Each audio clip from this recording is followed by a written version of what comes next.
Daily Sun, two high-profile deaths, new governor in one day. Aba, ex-House of Rep Speaker, dies at 65. Under Governor Keredolu, 67, succumbs to prostate cancer. Tinubu, Buhari, Jonathan, governors, Carlo, PDP, can NBA and mourn, pay tribute to departed.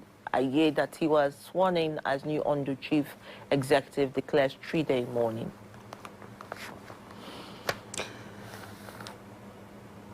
This Nigeria also leads with the news of the death of both Keredolu and Gali Naba. Grief as two giants fall same day, 1 hour apart. Nigerians from all walks of life mourn the passing of Ondo Governor Keredolu and ex-Speaker Naba. Tinubu Aketi was my beloved brother, friend, and confidant. Ayedatiwa takes oath as Ondo Governor, ex-Speaker buried in Kano. And just below the pictures of the two late political actors, you see the headline, "We won't rest until you get justice." Shetima assures Plateau communities. President approves immediate humanitarian support for victims of Plateau massacre. All right, Daybreak is breaking with that story still on Aye that he was sworn in as Ondo Governor, calls for reconciliation, promises to continue Keredolu's legacy. Keredolu kept faith, fought good fight, Governor Mba, and that's on page 2. You also want to see that story. Edo Assembly to confront Obaseki over unfair budgetary allocation to the Deputy Governor. To the daily asset now, Tinubu, others mourn as Aba Keredolu pass on. Ayedatiwa, sworn in as governor, vows to complete Keredolu's projects. That's what the paper leads with. And of course, when you look at the story, the picture story there, President Tinubu and of course the governor of Lagos State, Babajide Sanwo-Olu, the chief of staff to the president, Femi Gbajabiamila, and members of the Lagos State Council of Traditional Rulers and Chiefs meeting in Lagos yesterday. All right, let's also look at another paper there this morning. We do know that VP Shetima DSP, what you just talked about, Kwakwanso Mark Naraba Aba's funeral in Kano. But let's look at that punishment. Senate leader, federal government will punish those sabotaging the economy in 2024. And that's on page 18. Plateau killings, never again. And that's coming from Carlo on page 2. Nigerian News Direct. Gloomy Wednesday as Nigerians mourn Keredolu Naba. Ayedatiwa, sworn in as governor, promises to sustain legacy of late governor. Tinubu, others task new Ondo governor on quality governance, unity. Leadership is leading with national census this morning. 17 years after, uncertainty trails conduct of national census. Zero budget for exercise raises concern. 200 billion naira spent on preparation for exercise may waste away. Nigeria holds 5 censuses in 63 years. And that's the riding factor there. With that story below, the master, Tinubu approves immediate humanitarian support for survivors of Plateau massacre.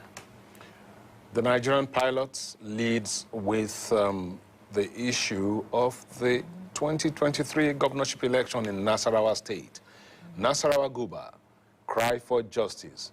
Thousands of women occupy Lafia streets, demand justice from Supreme Court.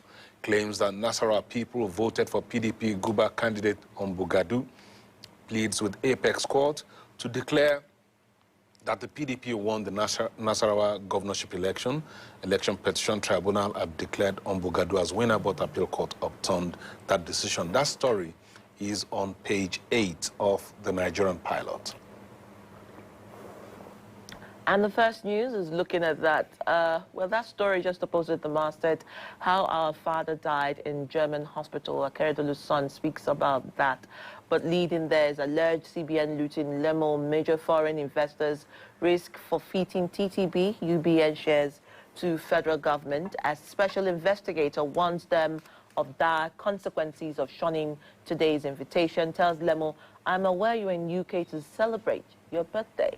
And that's the right. Tiwa gets luckier, becomes Ondo governor. And you also see other stories there. Deputy Senate President Jibrin Mark Mon Akeredolu Nar-Aba, vote buying allegation and other stories, bottom page, amongst others. So let's come to the gentleman. Simon, of course, we know that a lot of the papers, we're going with the two high-profile deaths we saw this morning. Yeah. So perhaps we begin from there. Well, the death of Akeredolu and former Speaker Nar-Aba is in line with what will happen to every mortal man. There's a time to be born and a time to die.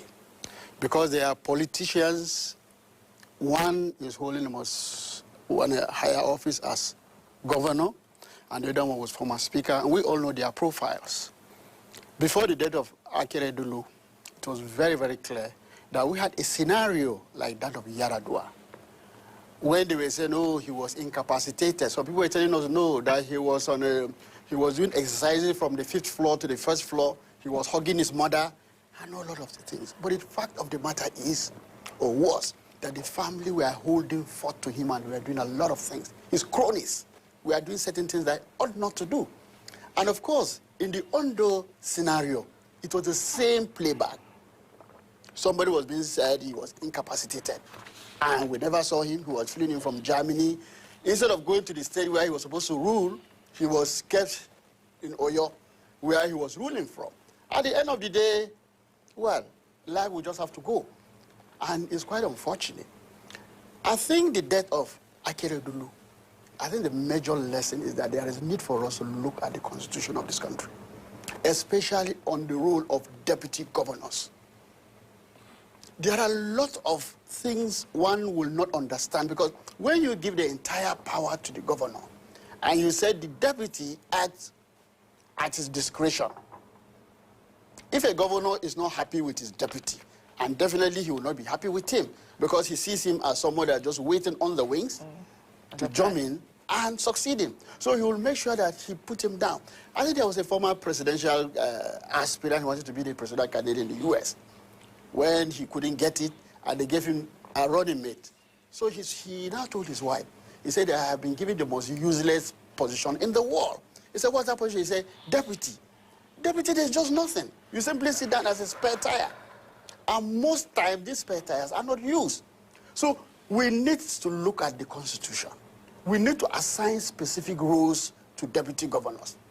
And it also brings into the urgency of getting young people. People should come out with a full disclosure on their health status. We should not allow old men to always be there. We have youth. Sometimes life happens and people get sick within the time. No, life happens. But the truth of the matter is that a younger person has a tendency to live longer and do certain things. You think so? Simon, I don't know. I don't know if you can say that. Not like that. But it has nothing to do with health. But no, bill of health. We need a full disclosure on the health status. But isn't that a private thing? Because if we don't have a full disclosure, there are people with ailments. They come to you and say they can do this job, but once they get there, they are sick. In the last 1.5 years, Ondo State has been without it was just simply subjected to cronies of the governor. There was nothing about that. Let's hear from Chooks. He seems to have a different opinion. Yeah. You see, from what we heard about Akeredolu, he died of prostate cancer. And any man who is from 40 and above, it's vulnerable, susceptible to prostate enlargement. So that's, I think the issue here is about the handling of his ill health. Anybody can fall ill. But, it goes to show us that we've learned nothing in Nigeria. It happened to Yaradua, it happened in Taraba, Dambaba Sunte. Yes. And how are we sure this pressure to bring these sick people back when they needed more attention abroad may have actually worsened their state? It happened to Yaradua. Yaradua was flown in, when everybody assumed that he was not fit to return, but because of the pressure. And it also calls to question the role of aides. I was an aide to a governor, and aides are very, very influential because aides determine the mood of their bosses. You see, when you go to your boss, you definitely don't want to, even you have to bribe the orderly. Not to, the newspapers, the way you present the newspapers, you know, I think then, not now. Now you have social media, so it's easier for them. But then, when you have stories that will upset the governor, you don't put, or the president, you don't put this, you don't allow, you beg the orderly or the ADC to hide those papers because, you know, probably the last one he will see. Yes, because he sees that story. His whole mood. Yeah, you know, his mood changes, and then whatever, the whole day is ruined for him. I mean, that's the truth. So aides have a way of managing. So they say a general is as strong as his troops. So he who must see the father must go through the son. Yes. so that's it. But you know, but I think the lesson to be learned is not how long they lived. You know, Akeredolu was one man who stood, even though he was an APC, we saw how he stood firmly against totalitarianism by President Muhammadu Buhari. And we saw Naba when he was speaker. I think the current speaker, the current leadership of National Assembly should learn a lesson or two from Naba. We saw the crowd that thronged out to witness, to welcome his corpse in Kano. You see, it was, you know, sound of this, I mean, like the seashore, sound of the seashore. You know, Naba, I covered the House of Reps when Naba was speaker, and Naba, you know, tried to affirm, in fact, after Naba, it was because of Naba and us Senate President, Pius Ayim, that subsequent, that presidents started looking for lackeys to become to become leaders of national leadership, hold leadership position, National Assembly. Because I remember during Naba's time, the House overrode Obasanjo's veto. So I can't imagine the National Assembly House, now Senate, as it's presently constituted, to override the president's veto now. And instead of improving on our democracy, you see, we've been suffering retrogression. So these are lessons, you know, 67, 65, you know, they died, but then, you know, they led very impactful life.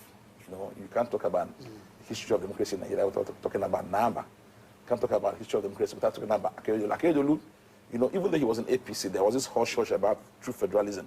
Akeredolu was one of those governors who said no, that we must, assert our federalism. You know, we must not only talk about federalism in words, but also in deed. And then we also saw the emergence of a deputy governor, like my brother said. You have to look at the constitution about how to handle these matters because, you know, it took several activists, lawyers, people like Adajolo, people like Omoyele Sowore to talk about that. Even at the time, because it happened under Yar'Adua. Yar'Adua was incapacitated, and he was signing, they said he signed the appropriation bill. You know, same thing. People are bringing memos because you see, in government, people don't understand how government works. When you do a memo to a government, to your boss, you know, there are prayers. So once the man appends his red signature, you know, he says, you can take that to the bank and collect money. So what matters is the signature. So people came and said, I think that Commissioner for Works, he raised the alarm that, no, this cannot be my boss's. And yeah, so people like Dora Queen, how Dora Queen spoke out, because the commissioner took a very huge risk to speak up, and we know how volatile Ondo is. You know, for him to have spoken up, you know, kudos to him. You know, it shows how fragile and how, at the state of infancy our democracy is, where people still do hero worship. It's very, but you know, and also I think a lesson or two to be learned from his names. I think if for those who are still fathering and mothering, I think there's something in the name. You know, Lucky, what was it? Orimi-son. Orimi-son. For those who don't understand Yoruba, you know, I have good fortune, and then Aidatiwa. Yeah. You know, the world is ours. In my pocket. It's mine. It's mine. So I think that name worked for him. Like I saw First News, you know, very good caption. Lucky gets luckier. Gets luckier. Lucky gets luckier. It all gets luckier. So very interesting. But there's this story too that we did talk about. It's very interesting, but it didn't get the prominence. The story on the fine, $110 million fine. Oh, the BAT. Yes. Yes. You know, I noted that. You saw the Federal Competition and Protection Agency. You know, it shows that it's not only a dog that barks but bites. That's the first time in history of Nigeria that we're getting such humongous sum of money, you know, from, you know, as fine. Yeah. And you know, we had a session with the EFCC chairman a while ago, and he said the Halliburton scandal started in Nigeria. But when fines were paid, we didn't get a cover. You understand? So it's better to negotiate with this, because if you drag a case for long and Nigeria government is spending so much money hiring lawyers and stuff, you know, at the end of the day, we get nothing. So it's better to go to settle out of court with them and then find them. It happens everywhere in the world. It happened to VW in America. You know, when they had the diesel emission scandal, they find them. You know, whenever there are infractions law and they know that these people have money, they take the money from them and put in the coffer so that you and I can enjoy. So kudos to the Federal Consumer Protection. This is Shokitable Media, and I approve this message.